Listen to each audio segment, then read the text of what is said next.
नमस्ते, मेरा नाम है सोनल। आप देख रहे हैं दी ललन टॉप। एक बार फिर शुरू है हमारा प्रोग्राम जिसका नाम है सोशल लिस्ट। सबसे पहले करते हैं बात कि आज के शो में क्या है खास। पाकिस्तान गई अंजू पर यह खुलासा सुन दिमाग चक्कर खाएगा। सरकारी बस की छत देखकर आप कहेंगे मौसम विभाग भी फेल है। सनी देओल ने हिंदुस्तान पाकिस्तान पर एक जेनरिक बात की। लोग बोले excuse me. Pick of the day में करेंगे बात एक ऐसे हैंडल की जो आपको बताएगा कि रील और फोटोज को कैसे कूल बनाना है। तो शुरू करते हैं आज का शो। आज आपको एक देश की कहानी सुनाते हैं। वहाँ फिलहाल कुछ थ्रिलिंग नहीं चल रहा था, सब कुछ शांत सा था जैसे किसी खुशहाल देश में होता है।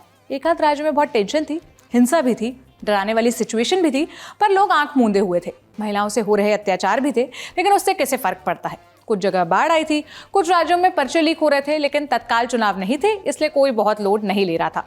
ना कोई फिल्म बॉयकॉट की जा रही थी, ना मैच चल रहे थे। एक यान भी चांद पर भेजा गया जिसे पहुंचने में अभी कुछ दिन थे। ऐसे में हुआ क्या कि पड़ोस वाले देश की एक महिला अवैध तरीके से इस देश में आ गई और इस देश की महिला पड़ोस के देश में चली गई। फिर तो जनता को जो इंटरेस्ट उमड़ा इस मामले पर कि एक एसडीएम की पर्सनल लाइफ में उनके पति के साथ क्या विवाद चल रहा है, उस बात से भी ज्यादा दिलचस्पी हो गई लोगों को। जनता को इंटरेस्ट हुआ उनकी पर्सनल लाइफ में। खुश हुए इस पार की पड़ोस की लड़की आई है, मानो जीत हो गई, और गुस्सा हुए इस बात पर कि अपने आगे लड़की मानो हार गई हो। फिर आए सोशल मीडिया के जासूस जो इन दोनों को जासूस बताकर ही मानेंगे। अब चूंकि लोगों को दिलचस्पी हुई तो सोशल मीडिया पर उसकी फुहारें दिखी। फिर आई आपके स्क्रीन पर एक एंकर। वो भी क्यों आई? क्योंकि रोज जो छोटा खली आता है उसे है छुट्टी लेने की बीमारी। तो पहले उस एंकर ने घुमा फिराकर ऐसे लोगों की फालतू बातों की बुराई की और फिर खुद ही वो बातें पढ़ दी। जैसे उसने पढ़ा कि एक यूजर ने कॉन्स्पिरेसी थ्योरी के चरम पर जाकर लिखा कि मुझे लगता है कि किसी अनहोनी के आशंका के चलते हमारे खुफिया तंत्र ने सीमा हैदर को वहां से सुरक्षित निकाल लिया और इस ऑपरेशन के कारण किसी आशंका से डरी पाक खुफिया एजेंसी ने अंजू को भारत से सुरक्षित निकाल लिया। एक ट्रोल अकाउंट ने सटायर करने की कोशिश में लिखा, जिसे लग रहा था सीमा का यहाँ आना या अंजू का वहां जाना महज एक इत्तेफाक है। वो नहीं जानता कि यह माननीय मोदी जी की सोची समझी रणनीति है अखंड भारत की शुरुआत की। सचिन और अंजू दोनों ही ट्रेन्ड ऑफिसर हैं जो अंडमान से खुफिया पुलिस की ट्रेनिंग लेकर आए हैं। जैसे ही भारत की अंडरकवर एजेंट सीमा पाकिस्तान की खुफिया जानकारी लेकर भारत पहुंची, वैसे ही पाकिस्तान ने अपने अंडरकवर एजेंट को पाकिस्तान वापस बुला लिया। क्या सीमा कुछ राज खोलने वाली थी अंजू को लेकर? इन्होंने तो टाइपो करते हुए सीमा को सिमा लिख दिया, लेकिन सीमा के मोबाइल की सिम पर जितना कंफ्यूजन और सवाल है उससे सिमा भी तो नहीं कह सकते। पता नहीं ये बात एटीएस वालों के दिमाग में आई या नहीं आई। एक यूजर ने लिखा, सीमा का मामला मुझे प्रेम प्रसंग लव का लग रहा है, लेकिन दूसरी तरफ मुझे शक है कि अंजू का मामला जासूसी और देश की खुफिया जानकारी दुश्मन को साझा करने का मामला है। मामले पर चुटकुलेबाजी भी हो रही है। एक यूजर ने लिखा, सीमा और अंजू के केस के बाद मैं तो कहती हूँ कि लगे हाथ दोनों देश को अब इस बस सेवा शुरू कर देनी चाहिए। आखिर बच्चों को ननिहाल भी तो जाना आना पड़ेगा ही ना। अंजू के इस्लाम कबूल करने और धर्म बदलने जैसे दावे भी हुए। ऐसे दावों को भी लोगों ने एक दूसरे के धर्म को टारगेट करने के हथियार के तौर पर चुना। जैसे अंजू का एक वीडियो आया तो उसे दिखाते हुए कहा गया, जो सीमा हैदर के हिंदू बनने पर सवाल उठा रहे थे और कह रहे थे कि उसने बिना तलाक दूसरी शादी कैसे कर ली। अब उनकी बुआ बुरके में बैठी है और पत्नी बनकर मुस्लिम के साथ है, वो भी पहले से बिना तलाक लिए। अब उनके मुंह में दही जम गया है, अब कुछ नहीं बोलेंगे। किसी भी वायरल मुद्दे की चोट से गाना बना देंगे कुछ लोग रिमोट से। टाइप के गानों के अलावा मानव सभ्यता जिस चीज़ से जूझ रही है, लोगों का कविता लिख देना। एक सज्जन ने ऐसी ही कविता ब्रह्मांड में वितरित की। लिखा, लगता है आशिकों ने आपस में भारत पाक संधि कर डाली है। सीमा अंजू के बाद कोई और माशुका आने जाने वाली है। प्यार में हद क्या होती है, देश की सरहद पार करो। वीडियो कॉल का ज़माना है, दूर से ही नैनाचार करो। सोशल मीडिया पर एक चलन और चला। खुद के ही दोस्त को हाथ में हाहाकार न्यूज़, ललकार न्यूज़, घनघोर तबाही न्यूज़, कसम पैदा कर देने वाली न्यूज़ लिखा माइक दो और जोर जोर से रैंट करो और खुद ही वायरल करवाने की कोशिश करो। ऐसी ही कोशिशों के साथ लिखा गया, पाकिस्तान का एहसान हिंदुस्तान कभी नहीं लेता। सीमा हैदर की जगह अंजू ने जाकर इंसाफ किया।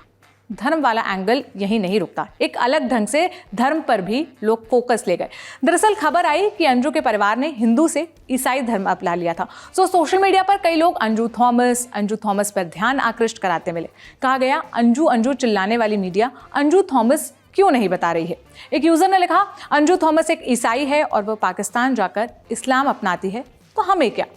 एक सेकंड, मुझे ये समझ नहीं आया कि मामला एक भारतीय लड़की के पाकिस्तान जाने का है या किसी धर्म से फर्क पड़ना था। मतलब मामला जब दो देशों का है और वहाँ के नागरिकों का है, तो वहाँ होने का क्या मतलब। देश की बात कर रहे हैं ना लोग, धर्म पर क्यों शिफ्ट हो जाते हैं। दूध फटता है, आंखें फटी की फटी रह जाती है। सिर से सिर फटता है, औसत पॉडकास्ट की भाषा में वायरल वीडियो भी फटते हैं, कागज फटते हैं, बादल फटते हैं। आप ज़्यादा ही भाषा के जानकार हैं तो कुछ अभद्र भी सोच चुके होंगे, लेकिन जिस चीज़ के फटने का नाम भी न सुना होगा वो बस की है छत। महाराष्ट्र के गढ़चिरौली का मामला है। एक बस की छत उधड़ी नहीं है, उखड़ी नहीं है, उड़ी नहीं है, मुड़ी नहीं है, फट गई है। बाद में सरकारी लोग बोले कि बस की पूरी छत बाहर नहीं आई, केवल ड्राइवर के कैबिन के ऊपर का बाहरी फाइबर टूटा था जो हवा में लहराता हुआ दिख रहा है। ये लॉजिक चाहे कितने ही टेक्निकल शब्दों में फंसाने की कोशिश करें, कुछ भी कहने की कोशिश करें, फंसना नहीं है। अंतिम सत्य यही है कि बस की छत फट गई है, क्योंकि आज के पहले हमने किसी छत को ऐसे देखा नहीं। इसलिए हमें एक सोसाइटी के तौर पर इस नए इवेंट के लिए एक नया शब्द गढ़ना ही होगा। भारत पाकिस्तान के बारे में कुछ जेनरिक बातें सालों से चलती आई है, जैसे हमारा ही भाई है, भाई नहीं दुश्मन है, बाप बाप होता है, बेटा बेटा होता है। लेकिन भारत तो माता है, उस पर किसी के नापाक कदम नहीं पड़ने देंगे। सब मिलकर कुल्ला कर देंगे, पाकिस्तान बह जाएगा। सोनम बाजवा को दोनों देशों के लोग पसंद करते हैं। लोग बुरे नहीं हैं, सियासत करने वाले आपस में लड़वाते हैं। आम आदमी तो शांति चाहता है। अब ये कितना सही है या नहीं है ये तो सब्जेक्टिव है, लेकिन ऐसे ही जेनरिक सी बात बोल गए सनी देओल। गदर 2 का ट्रेलर लॉन्च था, बोले कि दोनों मुल्कों की जनता झगड़ा नहीं चाहती, सब एक ही मिट्टी के बने हैं, झगड़े नहीं होने चाहिए, ये सब सियासी खेल है।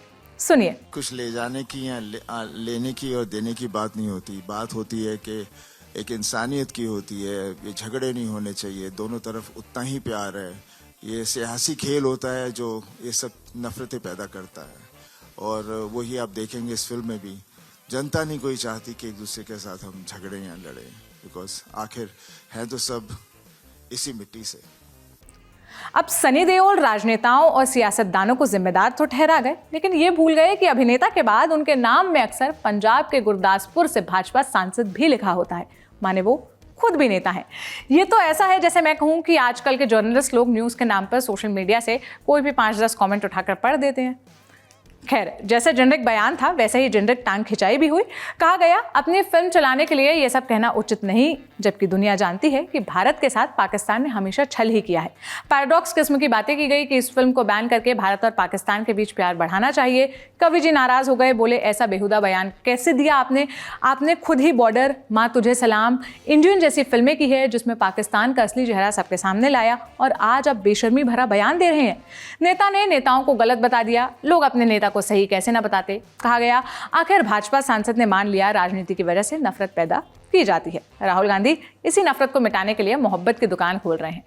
कुछ तो बहुत ही नाराज होकर लिखा, भाजपा को इनके जैसे मूर्खों से छुटकारा पाने की जरूरत है। उस कैडर को सीटें दे जो देश के लिए अपनी जान देंगे। #करगिल दिवस के दिन जब हम उन सैकड़ों सैनिकों को धन्यवाद देते हैं जो हमारी मातृभूमि की रक्षा करते हुए वीरगति को प्राप्त हुए, ये डमी इंसान अपनी फिल्म को प्रमोट करने के लिए अमन की आशा के बारे में बात कर रहा है। अब सोशलिस्ट में बारी है पिक ऑफ द डे की, और आज का हैंडल है स्माइल विद जेरिल। फोटोग्राफर है, कई चीज़ें तो इतनी बेहतर करते हैं कि मन करता है कि रहने दो भैया, हमसे ना होगा, लेकिन कई ट्रिक्स बड़ी काम की शेयर करते हैं। और ट्रिक्स न भी सीखें तो देखने में कितना सही लगता है किसी को तस्वीरें तो ऐसे सजाते देखना। तो आप भी रील्स में भर भर कर क्रिएटिविटी दिखाना चाहते हैं या आम तस्वीरों को तथाकथित कूल दिखाना चाहते हैं तो इनका हैंडल देख सकते हैं। अब आज के शो में इतना ही। उम्मीद है कि कल छोटा खली आएगा। इसी उम्मीद के साथ मैं जाती हूँ।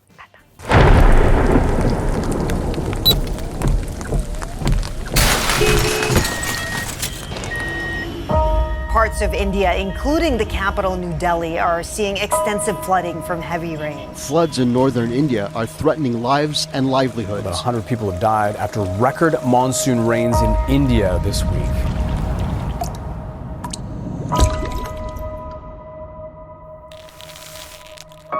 अल्लाह आपकी एक दुआ कबूल करेगा। क्या दुआ मांगोगे? अल्लाह करे पाने थे। एक सुख दो मुझे।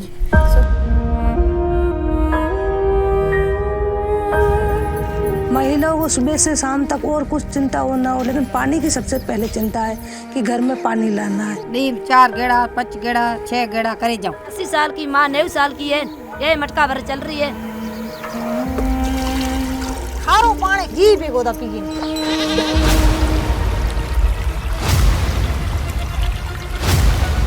नीचे फ्रैकिंग हो रही है, बड़े हाई लेवल के केमिकल्स डालते हैं। दांत एकदम ब्राउन हुए हैं लोगों को उस पानी की वजह से।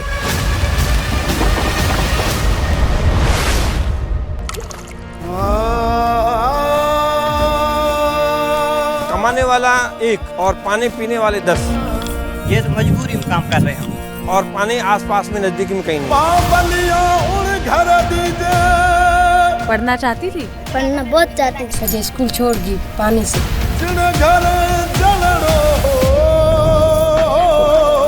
ये सब जो बाहर उठाने से तो उसका बच्चा गिर गया। इसके बाप ने इसको सिखाया क्या पानी नहीं ला सकता?